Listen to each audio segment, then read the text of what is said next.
up in the sky, the birds, the planes. Jason J. Lewis, the voice of Superman on Justice League Action. And you're listening to the Krypton Report. Welcome to the Krypton Report podcast. I'm your host, Tyler, the Superman of Blue, the man of tomorrow. And with me is my host, James Flippin' Cole, the man of tomorrow, the Superman of Red. What's up, James? What's going on? Man of Not Steel. Much. Woohoo! So, let's see here. Get everything loaded. Not a whole lot of news this week. Just a couple small things. We're going to record this show. What do you call it? Jamie. And we just didn't get to on Sunday. So here we are. We're a little behind on this one. So we apologize, trying to keep up with everything. But let's get into the news, and then we'll get into me adjusting my microphone because things keep getting bumped around. But yeah, let's get into some stuff here. So what we got here. All right. What stuff we got, Tyler? First piece of news is kind of funny, not really news, but my kids have been on a trek of rewatching all of Teen Titans Go. Like they've just been like in hardcore Teen Titans Go mode, and it's just been playing constantly. So that's been fun. Also, I officially now own this. I did not have it. I've been wanting to get it for a while, and it was on sale, or it was $9.99 on Amazon for Shaquille O'Neal as Steel. It was on Max for a while. They took it off. They kept playing with this, so I just bought it to add to my DC collection. And it's just funny because like it's not even like really marketed as a DC movie. Absolutely, though. I mean, look at it. It's all shiny and brand new. It's got a brand new DVD of Steel. Well, this is from the Warner Archive collection too. So oh wow, nice. Yeah. That should I was like, oh, can I watch that? I'm like, yes, and you will, because we'll have to get your attention. But the big news is, bring this up. We have a Kent family home. This is going to be the Kent farm for Superman. It's still, people are still calling it Legacy. And I think I kind of missed that just because it gave it its own identity, and we could say Legacy. Now, when we just say Superman, it's kind of like Superman what? But yeah, this is the most simple, plain house. It's like a country house. Looks ordinary. Like I pass all the time when I'm driving, without really being a farmhouse kind of thing. But yeah. Oh yeah, I see houses like that a lot in the country around here. But not Kansas, but filming in LaGrange, Georgia is the Kent farm. Mm-hmm. Yeah, that's pretty cool. I mean, just looking up at it, I mean, it's got like a farm drive and I mean, it's easy enough to put farm stuff out there in the middle of nowhere. Yeah, if they needed to put up a barn, or if they just need to bring in some cattle or corn, or just digitally put it in, whatever they do, I mean, I will laugh if they put like a digital cornfield in right here. But at the same time, I need my corn for my Superman property. Okay. And then the other piece of news we got is we have a Lombard. Beck Bennett is the latest actor to join James Gunn's Superman, which is filming in Atlanta. Sources are saying that he will be playing Steve Lombard. So cool. There was an image I saw that said, or I didn't see an image, but I saw something. Somebody said that he had he was rocking a familiar mustache. So yeah, I don't know if that's true. Too. I saw that too. I just went with this screenshot here from the Hollywood Reporter. So we have, the reliable source that we can all reference. Usually the Hollywood Reporter is pretty much on it and correct with their reporting. So that's exciting, like all we need now is Ron Troop. And we'll have our whole Daily Planet kind of, maybe a Cat Grant, a small cameo. Yeah, it'd be cool, if you're going to spend some time in the Daily Planet to see hear some familiar names. Yeah, it would be cool if they did that. So yeah, I'm excited. I'm excited. Just really bringing in the whole cast of a Superman. But that's all the news. So yeah, let's bring it back around. Okay. All right. So what would you like to talk about next, James, on our ongoing agenda? I mean, I guess Superboy. All right. We're going to talk about Superboy. We are continuing our coverage of Superboy. This week's episode is season 1, episode 2, A Kind of Princess. Now, it aired Saturday, October 15th, 1988. And it had a 5.8 on IMDb. Yikes. But it says Clark falls for Sarah, the daughter of a crime boss. Both Clark and Sarah get stuck in the middle between rival crime syndicates. And it's up to Superboy to save everyone. All right, James, how are you feeling about this? I laughed at the guys who were sweating profusely.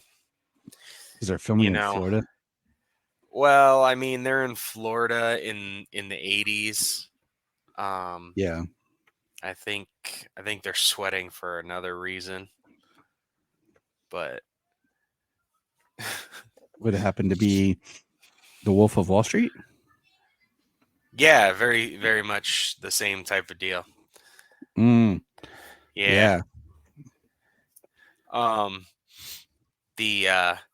The way the crime bosses acted towards each other, it was so generic. It was so cheesy.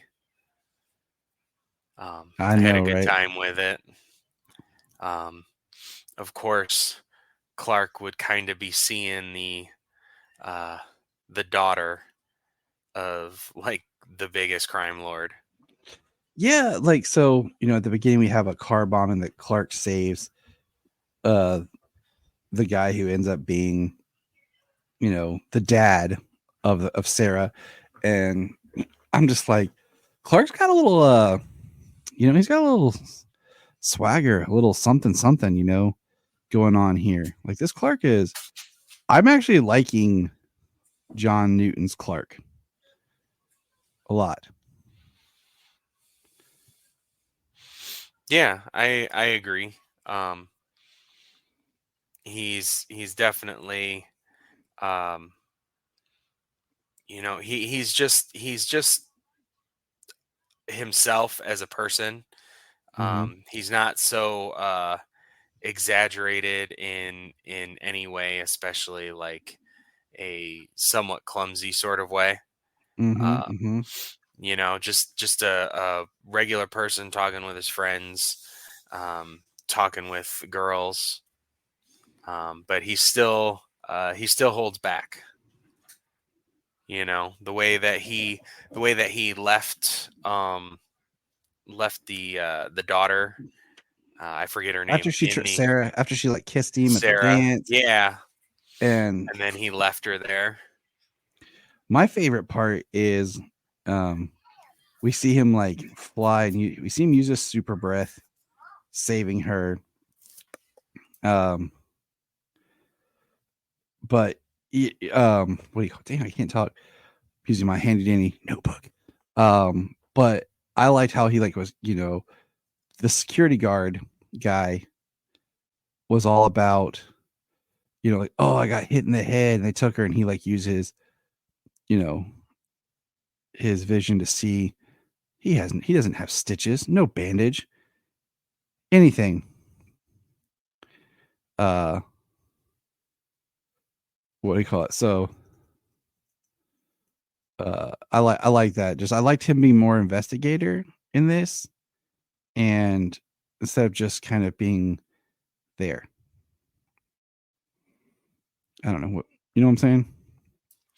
Like I liked how he I like how he was able to clue in that the security guard who was supposed to be guarding her was in on it, and helped kidnap Sarah for the rival crime organization. And what I think is interesting is we see like the dad won't give up the crime syndicate, to save his daughter. And she's like, Dad, give him what he wants. And he won't do it. And we really see where her dad is in his whole mindset. And then, of course, Superboy uses his freeze breath to save her. And it's a really great scene. And, of course, Sarah's leaving school. And it's got Clark crushed. I liked how he froze his entire hand around the detonator.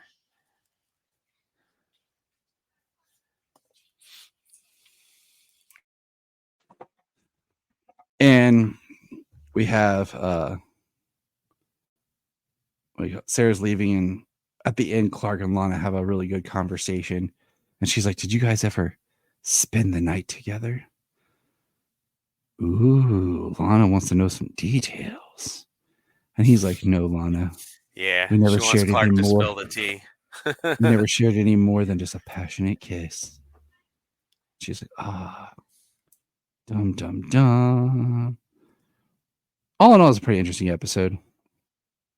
And like I said, I get more interested in John's Clark because he's not playing like he's not trying to be Chris. But what would you rate the episode? I mean, 7 out of 10. Yeah, I'm kind of a 6. Yeah. So. I mean, it was an organized crime episode, creative way with the detonator. I liked it, for it being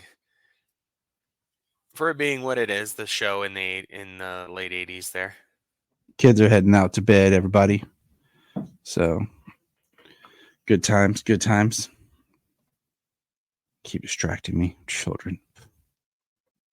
But all right, so let's dive into this week's episode of My Adventures with Superman.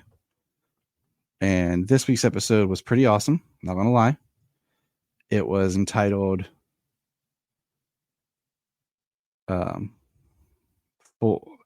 Full Metal Scientist. Clark's life falls apart as the general goes into hiding in Clark's apartment. Meanwhile, Jimmy's struggling with being a leader, and Lois goes toe-to-toe with Vicky Vale as they track down the missing scientist. All right. James, what you thinking on this? I mean, like you said, well, your reaction, your spoiler-free reaction saying that it was pretty dope, got me excited. So I was excited to watch it. And then when I finally put it on Sunday afternoon, I was really stoked. Starting out saving Silas Stone from a building fire. And then, of course, he deletes the evidence and is let go. And then you see John Henry Irons on the frickin' the commercial, and he's working for Ameritech, like right there, or Amertech. Yeah. And I believe they called it Amertech. I got to get used to that. I don't know why. Amertech sounds good. Looks good. Mm-hmm. Yeah, just an awesome episode. Superman gets a new power. Yeah, we'll talk about that. But I mean, let's see what all was in this. So we learned that Silas Stone's son Victor is between 9 and 10 years old. We learned that Palmer Tech is hiring. And we got John Henry Irons in a steel suit, and we have the robots being called the Metallos that are powered by like this energy that makes a Brainiac symbol. So that's interesting. We have a Yeah, it drop of seems like part of the Metallos is at least based on the Kryptonian technology, and we different than have the Omax. that John Henry moved back because of his niece Natasha, who's a flame bro, and we have live wire attack. But let's we have Sam Lane staying, and one of the funniest parts is at the beginning of Clark trying to sneak into his apartment, and he's like yelling at Jimmy to give him his clothes, and he tries to do without Sam seeing. So that's pretty funny.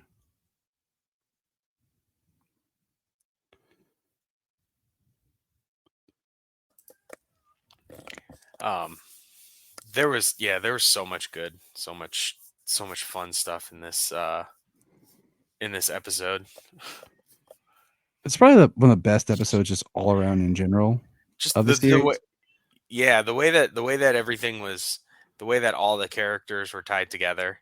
This episode was great. I mean, for all the world building that it did of everything, it was really great. Oh yeah, so much world building. Silas with a son Victor, of course. John Irons, his niece Natasha, Amertek, Weston, like the mention of Metallos in a way, the steel suit as a first responders unit. And I like the depiction of like corporate greed of the guy who's just like, I didn't know this was gonna happen. And John Henry's like, yeah, we told you like this was gonna happen if you try to suck too much power and do these to these costumes. And he completely, screwed up. And at the end, like I literally wrote in my notes and I put, is Lex going to take over Ameritech? And then boom, he took it over and was like, and it's LexCorp now. Yeah, that was pretty awesome. Kind of being totally backed by the government the way it is, you know what I mean?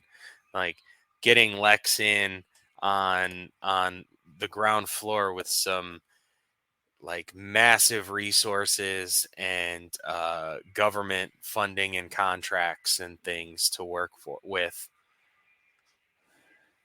It was pretty awesome. Speaking pretty awesome. Let's talk about that new Superman power. Is it new? Not exactly. I don't think so. But what are your thoughts?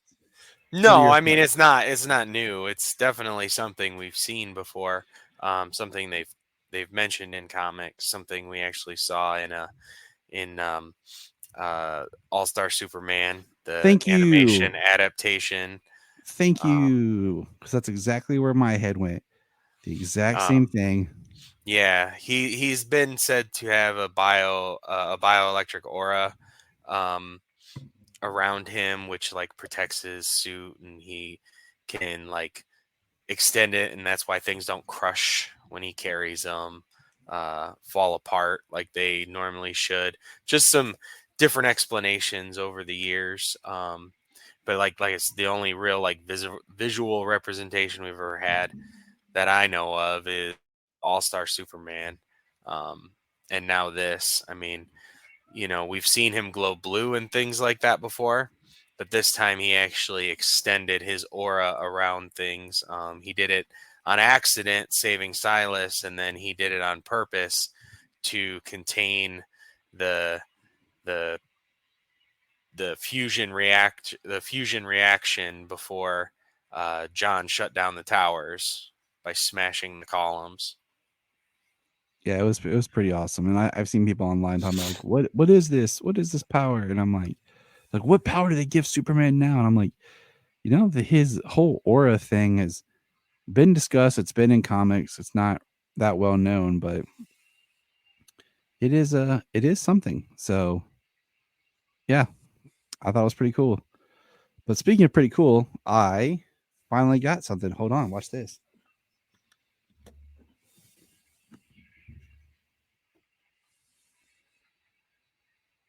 Oh, nice. Nice. He got the blue Superman poster that matches my red one. Yeah, I just gotta find I'm rearranging some stuff to hang it up. So I got a frame. Yeah. Mine's I'm going the wrong way. Mine's right there. But on this angle, can't see much of it. So the last thing we're going to discuss on this episode for this week, this is our first episode of June. It was supposed to be out Sunday. As we kind of dive into the start, we talked about June was going to be a look at the New 52 Superman. And we're going to kind of just look at the Superman title. Not Action Comics, because Action was a little bit different. It was a little bit more well received, and it existed kind of for the first part in like 5 years past. And the New 52 is kind of confusing because you had this 5-year time jump, and some stuff took place back then, and then some stuff took place what was like the current time. But we're looking at just the Superman book. And so we're going to discuss tonight the first, what I like. The New 52 is very much written for trades, which I liked about the New 52. It was, yes. So the first 6 issues of what's known as What Price for Tomorrow, and it's by a great, I would say a really good creative team. And not to really, by George Perez, and pencils by Jesus Marino for the first, let's see, George and Jesus do issues 1, 2, 4, and then George Perez and Scott something I'll look at when we get there does issues 3 and 5, and then Dan Jurgens finishes off with issue 6, which I find interesting, of like why he was only doing 5 issues, like a 6-issue arc.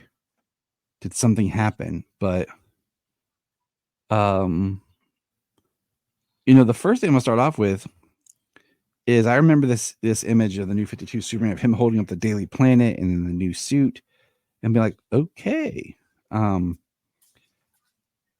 But let's get into it. Well, I know people kind of like were have freaked out about it since, just because he's like glowing red eyes, the flames from underneath, and the crumbling Daily Planet globe, like evil Superman or something, Yeah. And here's the thing. Looking back, okay. This really is not the reboot that people think it is. It is like a very weird restart point, because this book starts with the old Daily Planet being destroyed, and basically Morgan Edge has bought the Daily Planet, and it's his new Daily Planet. It very much feels like we're just destroying the old and starting something new, but we're not starting from square one. Yeah. Like there's some history when you're reading through this book. Like, so you see the past when they talk when he's in just the jeans and the t-shirt, and the short cape. You see that when he is only able to leap tall buildings in a single bound and not fly. And they talk about how he's continuously getting stronger. The suit that he wears, he got from Brainiac. In this issue, they talk about like the past, like Clark, he's out doing his reporting for the Daily Planet, but he's not there. There's this past history of him and Lois as a friendship. They're almost at odds at the moment. And, we have this fireball attack, and, it's like a sentient being in itself that Clark is trying to stop. And I'm reading through here, It had been a while since I had read this series, and I'm going through this, and they say like it was a fire that attacked, and no one was burned. And I was trying to remember, and then the issue ends where we have Clark showing up at Lois's, and there's another dude there, and I always think it's hilarious. Like, this is such a trope for stories of like a woman answers the door or a man answers the door, and then someone else is there with them who says, "Hey, who is it?" And then they show up in the background. Like, does that happen in real life? Like, do you answer the door and then like you're talking and then Jamie's like, "Hey, who is it?" and walks up behind you? Or, like, it's always just such a cliche move. Right. Yeah. It's almost like, oh yeah, hey, what's going on? I want to be part of this. How's it going? Let me just Who's show at the up door? like with no shirt on. Well, they were celebrating. Yeah. And like then they talk about Clark as he's leaving. He's such a loner, never lets anyone get close to him. Yeah. I tried setting him up with some friends, but maybe he's pining for you. Oh, well, shut up and get back in bed. Yeah. And Galaxy Global like bought the Daily Planet, so like they've got this big TV division and stuff now, and Lois is like the top producer. And so like it's such a gut punch kind of to end on. It really tells you like this isn't your Superman. Lois is not with Clark, and they have a weird, strained friendship. And I don't know how you felt reading it, but I really wasn't enjoying this. Clark, we see him interact with General Lane, and of course, General Lane's threatening him with Lois. We see a little bit of Clark and Lois's friendship. And I didn't like this story that much.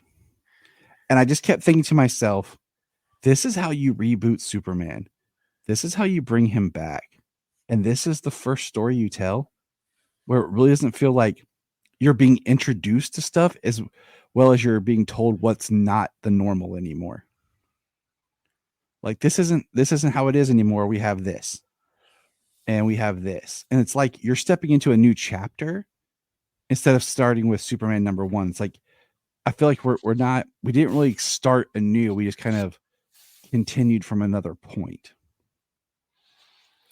Well, I mean, that is also a part of the New 52, as it were. It wasn't like they don't have all new origins, right? For and that's what all the characters. They're varying characterizations, and more of a modern world. I mean, it's like an Ultimates reboot for the DC universe, but not as edgy or but not even as concise, because the Ultimates really gave you new origins and really took you back to the beginning and just started over. This is like we're starting. Well, something... this was.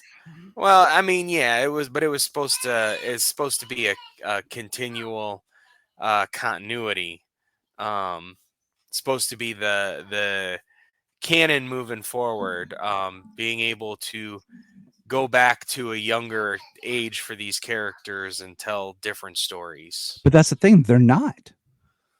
They're going back and telling different stories, but like in this setup, we're just being told like, okay, this isn't the Daily Planet anymore. Clark and Lois have this. They're not together, but we haven't seen them actually ever meet. Like, you have to go back and look at Action, and Action is like set in the past. So, but I'm saying, like, if I was just picking up Superman, like, oh, new Superman #1, I don't feel like this is a #1. Like, if I'm a new reader coming in, like, I'm like, what did I miss? Because the whole idea of #1 is supposed to bring you in as a new reader to catch you up and you understand the stories. And this feels like I missed. Yeah, well, no New 52 ever did, because it wasn't because it wasn't bring it back to square one and start at one. And that's point. Like this whole you book, know, okay? that was kind of the when they dropped you in, when the Justice League was formed, you know, when Mhm. Justice League started, like the New 52 had a lot of uh they tried to create a more condensed timeline. Which is, I So mean, but like this story is just not getting me. they went from the 75 years of stories before that to like, this is a new world that's not bound by 70 years of history Mhm.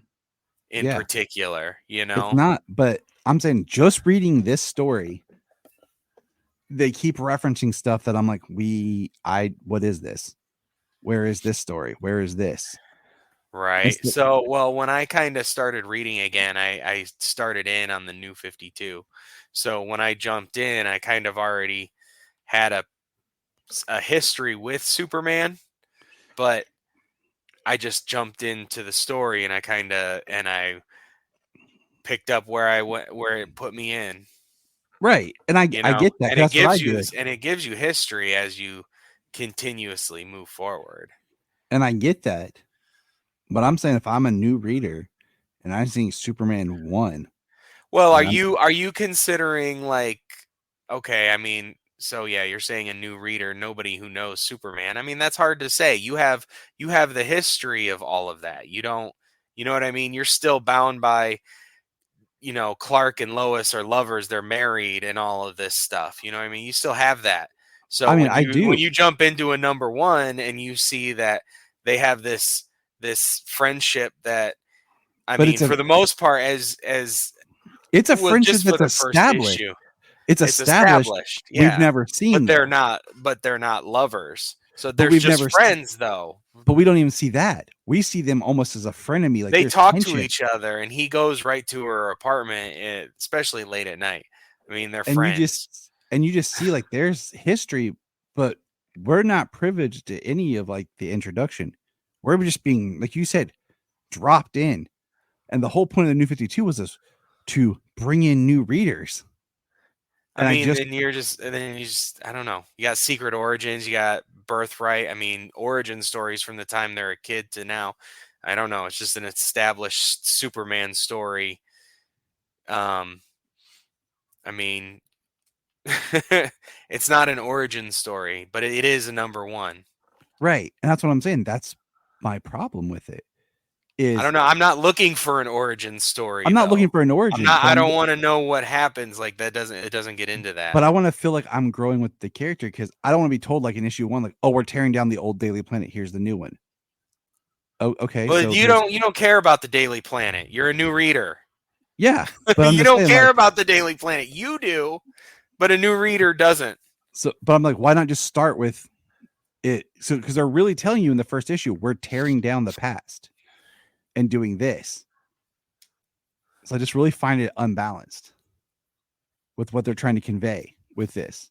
And then I feel like through this whole first set of issues, okay, up to number 5, basically we learn that these, how would you say it, sentient, tiny, microscopic creatures have basically turned into Superman's powers, like a manifestation kind of his powers, and they're attacking him.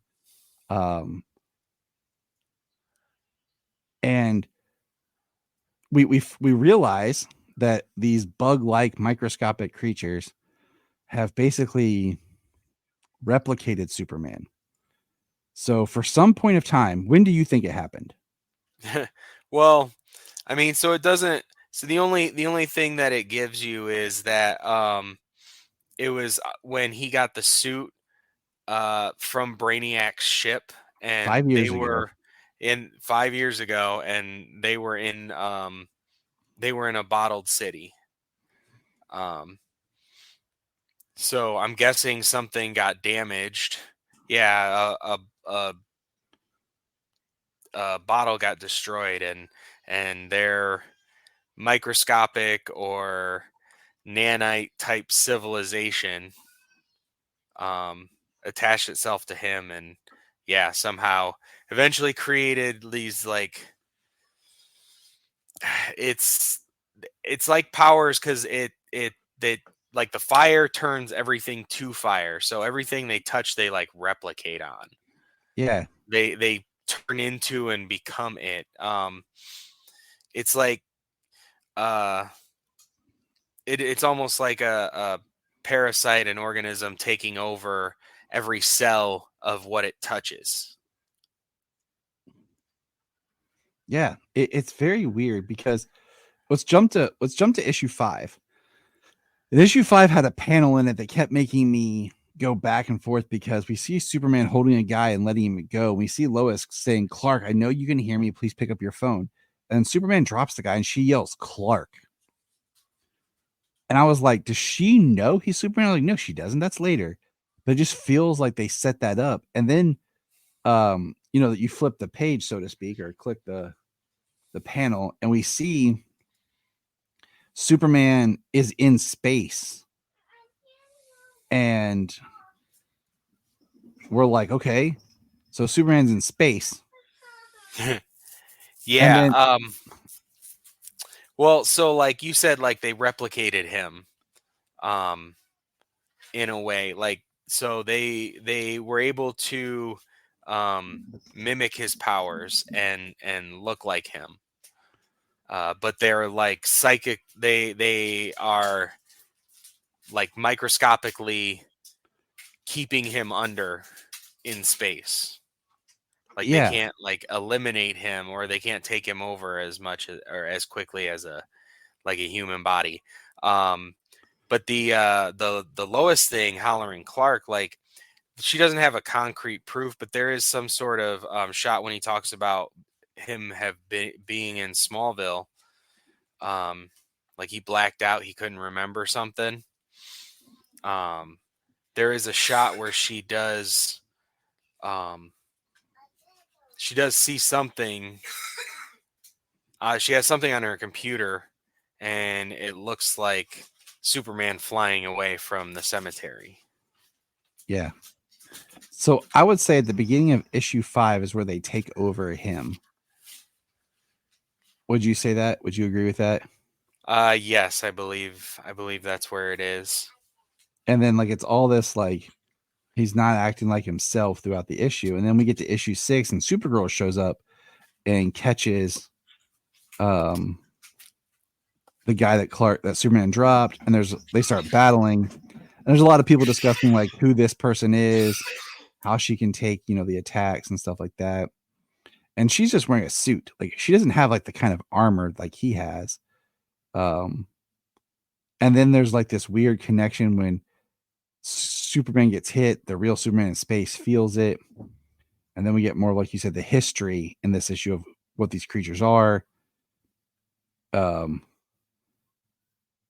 then Superman, the real Superman, swoops down and takes it. We see 2 of them together. And it feels like, towards the end, like he goes and he battles and fights the other one, yada, yada, yada. And, they basically dissipate and fall apart. And then there's conversation between Supergirl and Superman at the end. And then Clark is in the hospital meeting Heather Kelly, which is really weird because I had a friend in high school, college. Her name was Heather Kelly. So it was just kind of weird to see that. And then it ends kind of where Clark's talking like him and Heather can't be together and Lois is outside the room. And I like the last issue better, but I did not like this story. Like it just felt weird for this to be your first story to introduce Superman to a new reader. The characters of Jimmy and Perry and stuff were very played down. And Lois is all about being a TV reporter, which they tried that in the 70s. Yeah, they're underutilized a little bit in that regard. Perry and Jimmy, Lois, I think. I mean, she's not really a reporter. She's actually like the producer Yeah. of the show. So she decides what is news, and what goes on. So it's interesting. It's a different turn. It's definitely more of a promotion, you know. Mm-hmm. Kind of like an editor, kind of like the chief who decides what goes where. So it is interesting because like she's doing the television media side, with Perry's doing the print side, and there's arguing about Clark saying Print's not dead. Um, but it is just like I said, interesting going back and looking at just Right. the New Well, 52 Superman title and how it was. And like I said, it's yeah. interesting that you have a writer doing the first 5 issues of a story, and then the conclusion is written by someone different. Dan Jurgens steps in and we'll be doing the next section. Well, yeah, that's very interesting. See, like I remember when I was reading this that I was reading action along with it. So, like it helped establish some sort of a timeline to begin reading, you know? Mhm. Um and that's kind of how the new 52 was really built was through that establishment of the timelines through the first handful of issues of most of the books, you know? Yeah. It So is interesting. reading this alone and definitely considering like a first issue kind of a thing, like, yeah, it's not an origin story. I mean, would it grab some people? Maybe. Would it put some people off because it's not? Possibly. But I just feel like um it feels like almost like a filler Superman story in some ways, with some of the beats of it, and some of it I was like okay with. But right. Well, they talk about Brainiac, you know. They talk about the suit and and how the suit is and what it is now. Um I mean, the idea of how they got there, like, but the first villain we get is some sort of um, alien race with machines that were able to mimic his powers and then create like a life-size recreation of him. and part of this experiment is just looking at the Superman title, and then looking later at just the action title, and do they work separate from each other, or do you need them to, like you said, do you need to read them together to really understand what's going on? Because sometimes you just want to read a title. I'm just going to read Superman. Right. And Well, as a Superman fan, also, I'm sorry. Go ahead. no, you're fine. So Oh, like I said, yeah. we're just the New 52 is very much chopped into like the first part, and then it changes to the DCU part where he gets depowered, and we'll probably look at that later on down the line through this run. But I wanted to point out what I found very fascinating is, having DC Unlimited Ultra, I went to Volume thinking, oh, I can read it in the trades, but they don't have everything in the trades. It has, if you look at it, it has the Volume 2, Secrets and Lies, Volume 3, Volume 4, Volume 5, and then it shifts to when they do the DCU, where we do Volume 1, which is the truth, Volume 2, Return to Glory, and then the Savage Dawn, and then the Final Days of Superman. So they don't even have everything like you'd expect. Like, I expected to go to Volume and see all the trades of the New 52 right there, and it's not. Yeah. Oh, yeah. It took me a little bit to find the collection. It just wasn't my first search. I had to look at some different things to get to it. So, and like I said, we're going to But do the as you first. know, as a Superman fan, like whether you're a first time reader or some Superman and you've never read the New 52, um, I enjoy a lot of the New 52. I've read quite a bit of it. Um, So like reading this, you'll see a lot of names. A lot of names for a lot of different things. Just a lot of Easter eggs for names for using what was it? There was Fleischer in there. Mm-hmm. There was there's a couple others I'm blanking on right now, but and then bringing in like the Collector of Worlds.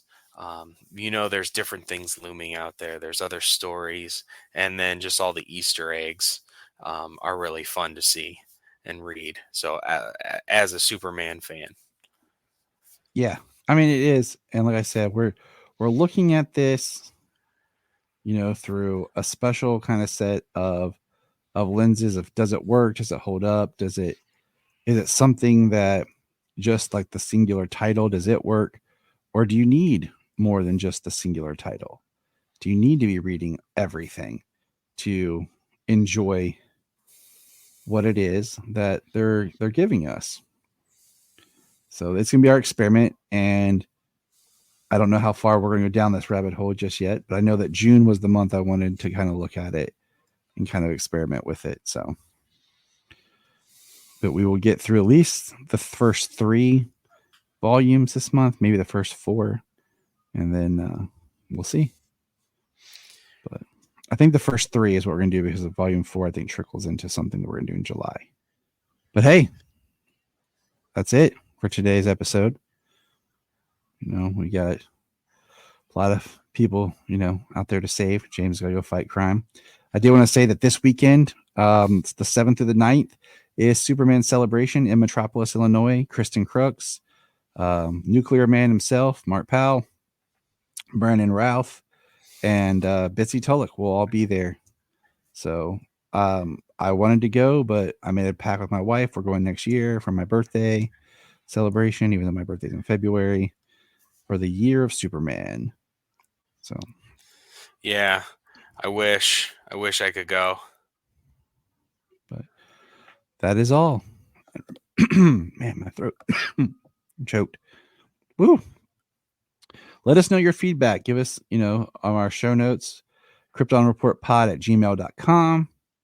Let us know your thoughts, and remember, Look up in the sky. we want to thank you for checking out the Krypton Report podcast, and we ask you to check us out on all of our social media, on Twitter X, Facebook, Instagram, Blue Sky, Hive, Threads, YouTube. We're everywhere. And if you want to be a guest on the podcast, just send us a message and let us know. If you are like Tyler and James and can't get enough super talk, check out these other podcasts. Digging for Kryptonite, Supergirl Radio, The Last Sons of Krypton, The Superboy Legacy Podcast, All-Star Superfans, Superman the Animated Podcast, The Aspiring Kryptonians, Always Hold On to Smallville, The Geek of Steel, and Truth, Justice, and Hope. I am Brian Peters, the creator and host of Gravely Amusing. For the past 30 years, I've studied the history of gods and monsters in pop culture and our world. As a student of theology and history, I've tried to understand evil and its impact on us. As a writer, I've tried to share this knowledge. As a comedian, I've tried to make people laugh as I do it. But as a man-child, I'm still that scared 7-year-old boy. Join me as I share the history of horror and sci-fi, discuss classic and modern pop culture, and share a creepy story or two. This podcast may scare you, it may horrify you, or it may leave you gravely amused. Listen to Gravely Amusing on Apple Podcasts, Spotify, iHeartRadio, and wherever podcasts are found. Follow us on Twitter at gravely_amusing or on TikTok at gravely amusing. We have a $1 Patreon. Yes, I know everyone asks for money, but our $1 Patreon each month gets you commentary tracks for releasing movies, DC movies. It gets you my Requel series where I pitch ideas about movie sequels, prequels, or whatever. It also gets special bonus episodes. So check that out for $1 a month. That's all we ask. Keep it cheap, keep it simple, and help us keep going. Check out the link in the show notes or Patreon Krypton Report. This is Dan Jurgens, and if you want to have a good time, Keep listening to the Krypton Report.